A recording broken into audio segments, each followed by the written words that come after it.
2017 के एमसीक्यूज हैं। A diagonal matrix in which all the diagonal element are equal. ठीक है, इट्स मीन दैट डायगोनल के जितने भी एलिमेंट्स है वो क्या है, सेम है, इक्वल है, सेम है। तो वो कौन सा होता है, स्केलर होता है। अगर डायगोनल के तमाम एलिमेंट सेम है तो वो क्या होता है, स्केलर होता है। और अगर डिफरेंट है तो वो डायगोनल ही होता है। यूनिट मैट्रिक्स क्या होता है, डायगोनल में एंट्रीज क्या होती हैं, 1 होती हैं और बाकी तमाम वैल्यूज 0 होती हैं। आइडेंटिटी मैट्रिक्स भी कहते हैं। अच्छा, स्क्वायर मैट्रिक्स क्या होता है, रॉ और कॉलम इक्वल होती हैं। रेक्टेंगुलर में क्या होता है, रॉज और कॉलम इक्वल नहीं होती। ये रॉ मैट्रिक्स कहलाता है, जबकि ये कॉलम।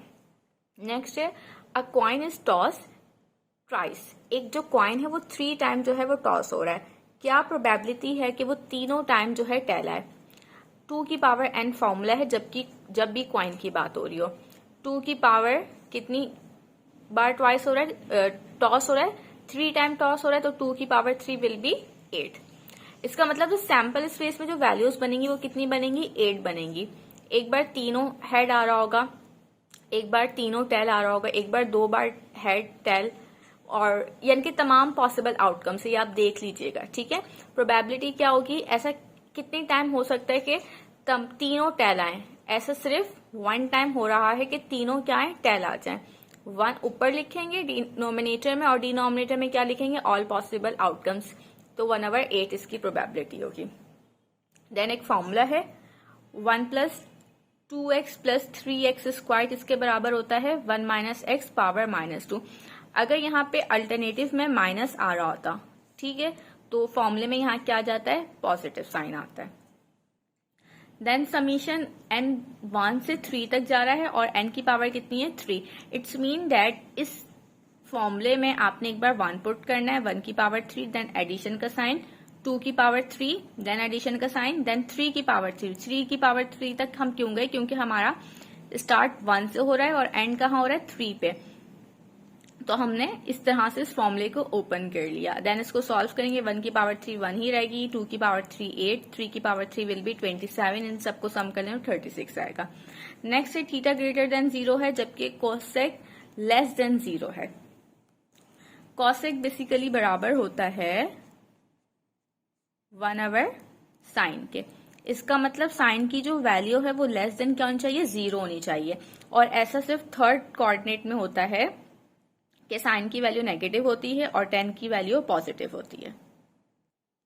एमसीक्यूज नंबर 5 है 1 - 2 sin square theta divide by 2 किसके इक्वल होता है। बेसिकली हमारे पास एक फॉर्मूला है sin θ/2 is equal to √1 - cos θ divided by 2। ये फॉर्मूला यूज हो रहा है। ठीक है, स्क्वायरिंग लेंगे ऑन बोथ साइड, तो √2 से यहाँ पे कैंसिल हो जाएगी, जबकि यहाँ पे स्क्वायर आ जाएगा। ये 2 यहाँ डिवाइड हो रहा है, वहां जाके क्या हो जाएगा, मल्टीप्लाई हो जाएगा। ये साइन यहाँ पे, कॉस यहाँ पे नेगेटिव है, ये लेफ्ट पे जाएगा, और ये यहाँ पॉजिटिव है, ये क्या होगा, हमारा राइट पे आ जाएगा। इंटरचेंज कर दिया मैंने, क्योंकि मुझे वैल्यू बनानी है 1 - 2 sin स्क्वायर θ/2 के। तो ये यहाँ लेफ्ट पे है, ये कहाँ चल जाएगा, राइट पे, तो ये नेगेटिव हो जाएगा और यहाँ से कॉस पॉजिटिव हो जाएगा। आप चाहें तो डायरेक्ट ये फॉर्मूला भी याद कर सकते हैं। आपको गिवन है एक सेट, x बिलोंग करे इंटीजर से, और x कहाँ से कहाँ तक है, ग्रेटर देन इक्वल टू -1, जबकि लेस देन इक्वल टू 5। आप लिखें सबसे पहले -1। इन दोनों नंबर्स के दरमियान और कितने नंबर्स आ रहे हैं, इंक्लूडिंग दैम। ठीक है, इनको इंक्लूड करने के बाद -1 0 1 2 3 4 5, इनको आप टोटल काउंट करें कितने हो रहे हैं, 7 हो रहे हैं। अच्छा, ये जो इक्वल टू का साइन है ना, ये वाला, ये बात रिप्रेजेंट करता है कि इस -1 और इस 5 को भी इंक्लूड करना है अपने सेट के अंदर। एक सेट आपको गिवन है और वो सिंगुलर है, आपने लैम्डा की वैल्यू बतानी है। सबसे पहले हम इसका डिटर्मिनेट ले लेंगे, 4 लैम्डा माइनस फॉर्मूले का 3 2 6 इज इक्वल टू 0। 0 क्यों, क्योंकि सिंगुलर मैट्रिक्स है। यहाँ नेगेटिव है 6, यहाँ के पॉजिटिव हो जाएगा, 4 यहाँ मल्टीप्लाई हो रहा है, यहाँ के डिवाइड हो जाएगा, तो लैम्डा की वैल्यू आएगी 3/2। नेक्स्ट में आपने डिस्टेंस बताना है 2 पॉइंट्स के दरमियान। फर्स्ट वाला x1 y1 होता है, सेकंड वाला x2 y2 होता है। ये डिस्टेंस का फॉर्मूला है, आपने सिंपल वैल्यूज पुट करनी है। x2 हमारे पास 2 गिवन है, माइनस x1 आपको 1 गिवन है, स्क्वायर फॉर्मूले का, देन एडिशन की साइन, y2 1 है और x ये 1 है, और माइनस फॉर्मूले का y1 भी क्या है हमारे पास 1 ही है, और ये स्क्वायर फॉर्म लेगा। 1 - 1 विल बी 0, 2 - 1 विल बी 1, 1 का स्क्वायर 1 ही रहेगा, अंडर रूट से बाहर निकलें तब भी 1 रहेगा। नेक्स्ट है circle inscribe with in a triangle so that it's touch all the sides. वो कह रहे हैं एक ट्राइंगल है और उसके अंदर एक सर्कल है, ठीक है, और वो सर्कल जो है तीनों साइड्स को टच कर रहा है, तो ऐसे इसको हम क्या कहते हैं, इनसर्कल कहते हैं। The principle of value 10 arc 10 -1। ये जो आर्क लिखा हुआ होता है ना, बेसिकली इसका मतलब है कि जो नेक्स्ट वैल्यू है वो क्या है, इनवर्स है। ये जो आर्क है वो इस 10 का नहीं है, बल्कि हमारे पास इस 10 का है। जो सेकेंड आर्क लिखने के बाद उसका फंक्शन लिखा जाता है, तो हमने क्या किया, 10 के ऊपर इनवर्स लगा दिया। 10 इनवर्स -1 - π/4 के बराबर होता है, 10 - π/4 -1 के बराबर होता है। The arc length of a unit circle with centre angle π/6 radian. आपसे कहा जा रहा है आर्क लेंथ जो है, यानी कि r = 1 यूनिट सर्कल की है बेसिकली वो, ठीक है। आर्क r होता है और क्या है किसकी, यूनिट सर्कल की, वो 1 होता है। थीटा कितना दिया हुआ है, π/6 दिया हुआ है। तो आपने फाइंड आउट क्या करना है, बेसिकली वो कह रहे हैं द आर्क लेंथ, यानी कि जो s है वो आपने फाइंड आउट करना है यूनिट सर्कल का। यूनिट सर्कल में जो रेडियस होता है वो 1 होता है, और आपको एंगल गिवन है π/6, r वैल्यू है 1 है और थीटा कितना है, π/6 है। तो आर्क लेंथ का फॉर्मूला होता है s = r थीटा। r की जगह आपने 1 पुट किया, थीटा की जगह π/6 पुट किया, तो आपकी जो वैल्यू आई है वो π/6 आई है। न्यूमेरिक फ्रैक्शन फॉर्म के अलावा अगर हम डेसिमल फॉर्म में देखें तो 0.52, दोनों में से किसी भी फॉर्म में आंसर गिवन हो सकता है। 1 + ω² then power cube is equal to what. हमें पता है 1 + ω + ω² किसके बराबर होता है, 0 के बराबर होता है। ये वाला हमें फॉर्मूला याद है, ठीक है। यहाँ पे 1 + ω² है, तो ये ओमेगा राइट पे चला जाएगा तो माइनस का हो जाएगा।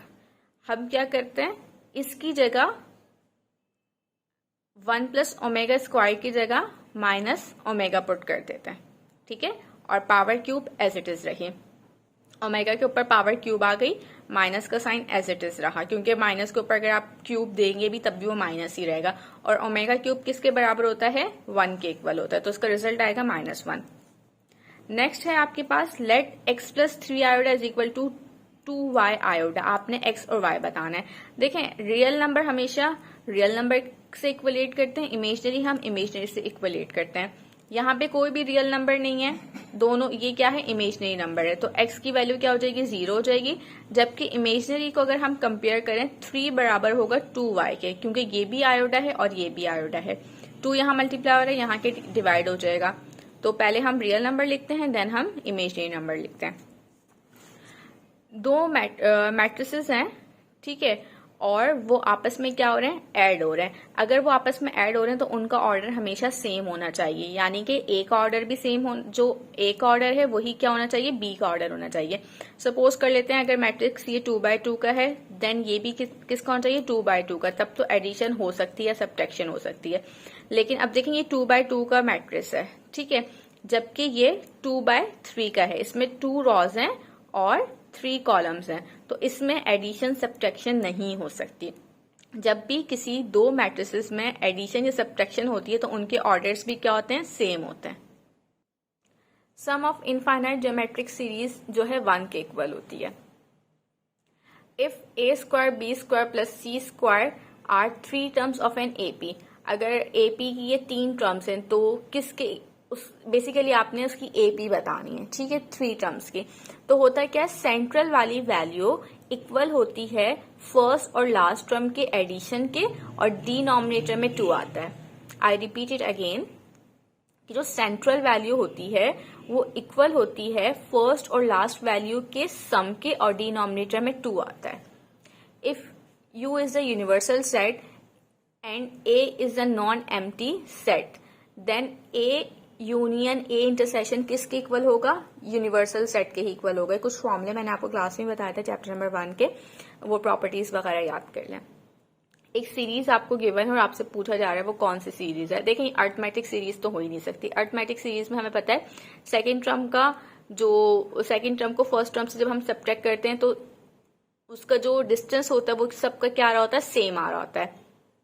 तो इसमें अगर आप सेकंड टर्म, हर टर्म को प्रीवियस टर्म से माइनस करके देखें, डिस्टेंस सेम नहीं आ रहा। तो डिस्टेंस कब सेम आ रहा है, जब मैं सेकंड टर्म को फर्स्ट टर्म से डिवाइड कर रही हूँ, तो डिस्टेंस इनका क्या आ रहा है, यानी कि जो रेशियो आ रही है वो 3 आ रही है। 27 को मैं 9 से डिवाइड कर रही हूँ तो रिजल्ट क्या आ रहा है, अगेन 3 आ रहा है। 28 को 27 से डिवाइड करें तो रिजल्ट क्या आ रहा है, 3 आ रहा है। और ये जीपी की ज्योमेट्रिक जो हमारी सीरीज होती है, ये उसका पैटर्न है कि दो नंबर्स की जो रेशियो आ रही होती है वो क्या आ रही होती है, सेम आ रही होती है। ज्योमेट्रिक सीरीज में रेशियो सेम आती है, जबकि अरिथमेटिक सीरीज में डिफरेंस सेम आता है। सेकेंड नंबर को फर्स्ट से आप माइनस करते तो सेम रिजल्ट आ रहा होता, देन नेक्स्ट टर्म को प्रीवियस टर्म से आप माइनस कर रहे होते तो सेम रिजल्ट आ रहा होता। X square plus 126 x square plus 126 is equal to 0। आपने क्या करना है, एक्स की वैल्यू बतानी है। 126 यहाँ पॉजिटिव है, राइट हैंड साइड पे आके नेगेटिव हो जाएगा। Taking a square on both side, taking under root on both side. जब हम अंडर रूट लेंगे तो इस एक्स स्क्वायर की तो अंडर रूट इस स्क्वायर से कैंसिल हो जाएगी, जबकि हमें पता है माइनस अगर अंडर रूट के अंदर हो तो वो आयोडा की सूरत में हम क्या करते हैं, बाहर ले लेते हैं। और इसका जो रिजल्ट आएगा अंडर रूट 126 का भी, वो आ रहा है 11.22, जबकि बुक में ऐसा कोई ऑप्शन है ही नहीं। अगर मैं इसको इस तरह से देखूं, x square plus 16 is equal to 0, ये यहाँ पॉजिटिव है, यहाँ जाके ये नेगेटिव हो गया। Taking under root on both side, आप दोनों साइड पे क्या करें, अंडर रूट ले लें। इस स्क्वायर और ये अंडर रूट तो कैंसिल हो जाएगा, माइनस की जगह आयोडा बाहर आ जाएगा। अंडर रूट 16 जो है वो प्लस माइनस 4 के इक्वल होती है। तो मुझे लगता है ये जो 10 ईयर में यहाँ पे वैल्यू लिखने में शायद इश्यू हो गया है, अदरवाइज जो आंसर आ रहा है वो इसी का आ सकता है।